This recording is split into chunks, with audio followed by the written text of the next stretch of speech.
ఇవన్నీ అక్రమ కేసులా sir? So ఇప్పుడు ఇక్కడ కులాన్ని తీసుకొచ్చింది ఎవరు సార్? మీరు చూడండి, సాక్షిలో స్క్రోలింగ్ వస్తా ఉంది.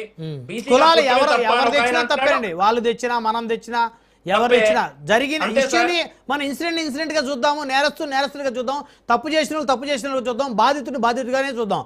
అంతేగాని అక్కడ మనం కులాలని తేకూడదు అనేది నా అభిప్రాయం. అవును సార్, కరెక్టే. నేను అదే అంటా ఉన్నా. జనపల్లి శ్రీనివాసరావు ఈ ఎవరైతే అరవ్ వర్మ చిన్నపిల్లోడైనప్పుడు జనపల్లి శ్రీనివాసరావు కూడా చిన్నపిల్లోడే. అరవ్ వర్మ ఒక మనిషిని గుద్దేసి చంపేస్తే కేసు పెట్టకూడదు అన్నటువంటి జగన్మోహన్ రెడ్డి గారు కేసు పెట్టాలి. మర్డర్ కేసు అన్నటువంటి జగన్మోహన్ రెడ్డి గారు తప్పుడు సమాచారం, అది మర్డర్ కేసు కాదు, అది కల్పబుల్ హోమిసైడ్. మరి ఇదే జనపల్లి శ్రీనివాసరావు గారి విషయంలో ఎందుకు మరి రివర్స్ లో మాట్లాడాల్సి వచ్చింది? ఎందుకు అతను 5 సంవత్సరాలు జైల్లో పెట్టాల్సి వచ్చింది? 5 నిమిషాలు కోర్టుకు వచ్చి సాక్ష్యం చెప్తే అతను బయటకు వచ్చేవాడు కదా అనేది మా ప్రశ్న. రైట్ వన్ బై మాట్లాడదామండి. మంత్రి మస్తాన్ రావు గారు, సీనియర్ జర్నలిస్ట్, రాజకీయ విశ్లేషకులు. మస్తాన్ రావు గారు, గుడ్ ఈవినింగ్ అండి.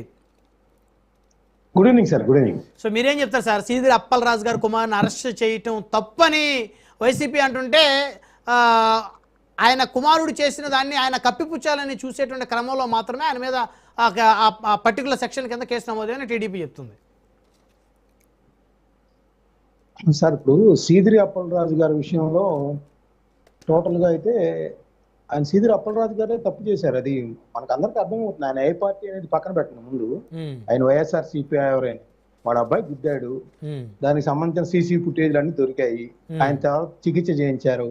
అక్కడ ప్రధానంగా వచ్చేది ఏంటంటే మానవత్వం అంటే ఏంటి?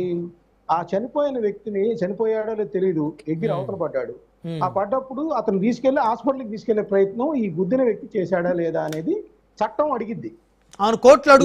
వదిలేసి వెళ్ళాడో, ఎవడైతే అతన్ని అలా వదిలేసి వెళ్ళాడో ఆ వదిలేసిన వెళ్ళి యాక్సిడెంట్ కారకుడైన మీద హత్యా ప్రయత్నం అనేది పెడుతున్నది. అవి జగన్ గారు అమాయకంగా ఇది కల్పబుల్ హోమిసైడ్ పెట్టారంటే మరి ఆయన ఎందుకు తీసుకెళ్లేదని అడగాలి కదా. సీదిరి అప్పలరాజు గారు అబ్బాయిని పిలిచి జగన్ గారు మరి నీకు లైసెన్స్ ఇచ్చేటప్పుడు చెప్తారు కదా, ఒకవేళ మనం డాష్ ఇస్తే ఆ పక్కన ఎవరైనా ఇంజూరీ అయితే వాడిని హాస్పిటల్కి తీసుకెళ్లాల్సిన బాధ్యత కూడా మన మీద ఉంది కదా. సీదిరి అప్పలరాజు గారు మీ అబ్బాయికి ఇవన్నీ చెప్పారా లేదా? నువ్వు అమాయకుడైనా కూడా బుల్లెట్ బండి 1,50,000 2 లక్షలు ఇచ్చినప్పుడు మరి అవన్నీ కూడా జగన్ గారు అడగాలి కదా. చిన్నపిల్లాడే కదా అంటే అవతలవాడు ప్రాణం కదా. మరి వాళ్ళ ఇంట్లో ఏంటి అది రొట్టె తేవడానికి బయటకు వచ్చాడంట. ఇంటికి వెళ్ళేసరికి పాలు రొట్టెలు లేవు, పిల్లోళ్ళు ఇద్దరు కూడా ఏడుస్తున్నారు. ఏం చేయాలి మరి? అక్కడ కూడా ఒక ఇద్దరు మహిళలు రోడ్డును పడ్డారు. ఇప్పుడు వాళ్ళకి ఎవరు దారి? మానవత్వం ఎక్కడికి పోతుంది? పోనీ చట్ట ప్రకారం కేసు పెడతామా అంటే చిన్నపిల్లోడి మీద మత్స్యకార మాజీ మంత్రి అని చెబుతున్నారు. మన కూడా అంతే. అక్కడ కొన్ని ప్రసార మాధ్యమాల్లో మీరు ఇందాక అడిగారు కాబట్టి చెబుతున్నారు సార్. ఇప్పుడు నేను ఇందాక మీరు క్వశ్చన్ వేశారు ఇందాక డిబేట్ లో, ఈ కులాలు ప్రస్తావన చేయకూడదండి అని. కస్టడీలో కాపు యువకుడు మృతి. కస్టడీలో కాపు యువకుడు ఏంటండి? ఒక యువకుడు మృతి, తర్వాత ఆడి క్యాస్ట్. ఇప్పుడు మనమే ఒక ఇంజురీలో ఏదైనా సీరియస్ అయింది అనుకోండి, మనమే యాక్సిడెంట్, మస్తాన్ రావు అని రాస్తారా, లేకపోతే క్యాస్ట్ ముందు రాసి అది రాస్తావా? ఎక్కడైనా పేరే కదండి, పేరు ప్రొఫెషనే కదా. కాదు ఇప్పుడు వచ్చినాయి కదా. ఇప్పుడు బీసీలని లేకపోతే ఎవరైతే ఆ క్యాస్ట్ ఎస్సీ అని కాపు అని ఇట్లా ఎందుకు రావాలి? ఎవరైనా నేరం చేసినోడు నేరాన్ని అంగీకరించాలి. నేరాన్ని ప్రోత్సహించేవాడు కూడా నేరస్తుడే నా దృష్టిలో. నేరాన్ని నేను ప్రోత్సహిస్తే నేను నేరస్తులే, మీరు ప్రోత్సహిస్తే మీరు నేరస్తులే. అక్కడ జువైనిల్ అంటే చిన్నపిల్లోడు అని చెప్పేసి జువైనిల్ హోల్స్ ఎందుకు పెట్టారండి? మనకి జువైనిల్ హోల్స్ ఎందుకు పెట్టారు? చిన్న పిల్లల్లో కూడా మీరు ప్రేమ ఖైదీ సినిమా చూసారా? వాడు రేప్ అటెంప్ట్ చేస్తాడు హరీష్ అనేవాడు మాలాశ్రీ మీద, తీసుకెళ్లి జువైనిల్ హోమ్స్ లో వేస్తారు. అంటే చిన్నపిల్లలుగా ఉన్నప్పుడు నేరాలకు పాల్పడితే వాడి యొక్క భవిష్యత్తు చాలా పాడైపోతుంది, వాడు సమాజానికి ప్రమాదకారిగా మారతాడనేది పాయింట్. అంతేగాని చిన్నపిల్లలు కదా రౌడీ షీటరు, చిన్నపిల్లలు కదా అది గంజాయి అమ్ముతాడు, చిన్నపిల్లలు కదా మనం అని అంటే అది ఎవరన్నా కూడా ఏ పార్టీ వాళ్ళు ఆ విధమైన కామెంట్ చేసినా కూడా అది ప్రజల్లో లేదా చిన్నపిల్లల్లో విద్యార్థుల్లో వేరే విధమైన ఇండికేషన్స్ వెళ్తాయి. దాన్ని మనం అందరం కూడా గమనించాలి. అవసరమైతే ఆ పార్టీ రాజకీయ నాయకులు కానీ ఎవరైనా వాళ్ళ ఓట్లన్నీ పక్కన పెట్టేసి పిల్లల భవిష్యత్తు అనేది, ఇప్పుడు అక్కడికి వెళ్ళారండి ఢిల్లీలో హింసాత్మక వాటిలో పాల్గొన్నారు, వాళ్ళ మీద కేసులు పెడతారు. ఎవరు చిన్నపిల్లలను వదిలేస్తారా? ఎట్లా వదిలేస్తారు? వాళ్ళు చేసిన పనులు చాలా అధ్వానంగా ఉన్నాయి కదా, వదిలేస్తారా? ఇవాళ వాంగ్చుక్ ప్రధాన డిమాండ్ ఏంటో తెలుసా అండి? ఇవాళ ఇప్పుడు చెప్పారు 1 గంట క్రితం, ఆ చిన్న పిల్లలు ఎవరైతే విద్యార్థులు ఉన్నారో వాళ్ళ మీద కేసులు పెట్టకండి, వాళ్ళు తెలియక రాళ్ళు ఇసిరారేమో, ఏదైనా పాల్పడ్డారేమో, అవన్నీ కుదరవు. చట్టం అంత పని తాను చేసుకుపోయిద్ది.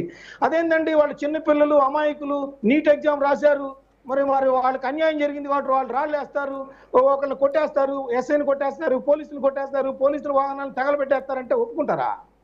జైల్లో పెడుతున్నారు అక్కడ. సో చిన్న పిల్లలు పెద్ద పిల్లలు అనేది అవును, ఒక పెద్ద వ్యక్తులు పెద్ద పొలంలో ఉన్న వాళ్ళు ఎవరు కూడా మాట్లాడకూడదు.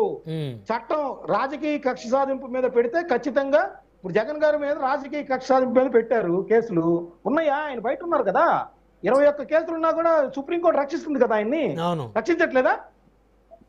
ఆయన అన్ని పెట్టుడు కేసులు ఏం చెప్తారు కదా, ఓకే నిజమే, అందుకనే సుప్రీంకోర్టు రక్షణ కల్పించింది జగన్మోహన్ రెడ్డి గారికి. ఒకవేళ రాజకీయ కక్ష సాధింపుతో పెడితే ఖచ్చితంగా సుప్రీంకోర్టు ఇస్తుంది. ఇక మరి శ్రీధర్ అప్పలరాజు గారి విషయం అయితే ఖచ్చితంగా ఆయన తప్పు చేశారు, ఆ తప్పును ఒప్పుకుంటే అది సరిపోతుంది. ఎందుకంటే అది అందరికి కళ్ళకు కట్టినట్టు తెలిసిపోతుంది కదా. వాళ్ళ ప్రధాన అనుచరుడు ఆ సిద్ధార్థ త్యాగి ఒప్పుకున్నాడు, వాళ్ళ యొక్క వాంగ్మూలాల మీద కేసు అంతా నమోదు చేశారు. సరే, కోర్టు పరిధిలో తేలుతుంది. నేననేది ఏంటంటే, నేరం జరిగినప్పుడు వెనకేసుకు రావద్దు అనేది అన్ని రాజకీయ పార్టీలు గ్రహించాలి. 30